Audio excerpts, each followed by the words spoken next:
Samarqandda davlatimiz rahbarining 2025-yil 13-dekabrdagi tadbirkorlik subyektlariga davlat professional, konsalting, moliyaviy, injiniring, marketing, media, IT va operatsion xizmatlarni kompleks ko'rsatish tizimini joriy etish chora-tadbirlari to'g'risidagi qarori ijrosiga bag'ishlangan yig'ilish o'tkazildi.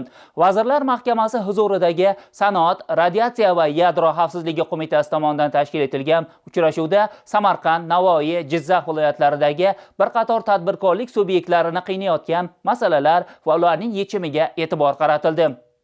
Bugun yurtimizda tadbirkorlikni qo'llab-quvvatlash, ularga keng imtiyoz va imkoniyatlar yaratish borasida muayyan islohotlar amalga oshirilmoqda. Prezident qarorida ham mamlakatimizda ishbilarmonlik muhitini yanada yaxshilash, davlat, professional, konsalting, moliya, injiniring, marketing, media, IT va operatsion xizmatlarni bosqichma-bosqich tadbirkorlik subyektlariga zamonaviy hamda samarali yo'llar bilan taqdim etish belgilangan. Shundan kelib chiqib, qo'mita rahbarlari ham xususiy sektor vakillari bilan yuzma-yuz muloqotlar orqali joylardagi mavjud muammolarni bartaraf etish hamda o'zaro hamkorlikni kuchaytirishga kirishgan. Uchrashuvda avtomobillarga yoqilg'i qo'yish shoxobchalari, ko'p qavatli uylardagi liftlarning xavfsizligini ta'minlash, ular bilan bog'liq turli masalalar atroflicha muhokama qilindi.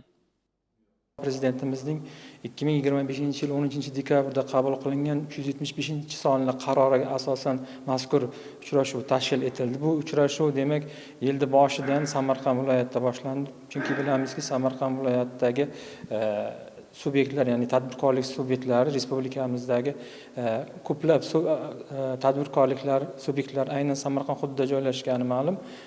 Xususan bugungi tadbirda o'sha sanoat xavfsizligi yo'nalishi bo'yicha tadbirkorlarni qiynab kelayotgan masalalar yuzasidan tadbirkorlardan demak murojaatlarda qabul qilyapmiz.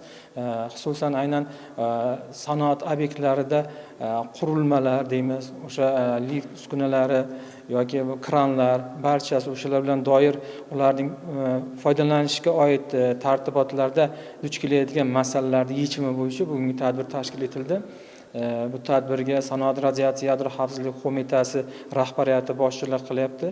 Muammolar o'rganib, tegishli vazirlik idoralari bilan birgalikda masalalar joyida hal qilinyapti.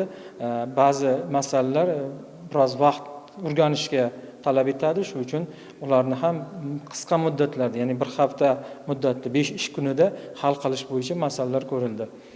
Tadbirda Sanoat, radiatsiya va yadro xavfsizligi qo'mitasi tadbirkorlar bilan bir qator istiqbolli hamkorlikni yo'lga qo'yish uchun turli mexanizmlarni joriy etgani qayd etildi. Xususan, integratsiyalashgan axborot tizimi, konsalting, IT, marketing va media xizmatlari, radiatsiya va yadro xavfsizligi sohasida faoliyat ko'rsatayotgan xo'jalik yurituvchi subyektlar uchun tegishli tavsiyalarni taqdim etadi. Shuningdek, uchrashuvda tadbirkorlar bilan yanada samarali muloqotlarni o'tkazish, zamonaviy xizmatlarni taqdim etish bo'yicha kelishib olindi.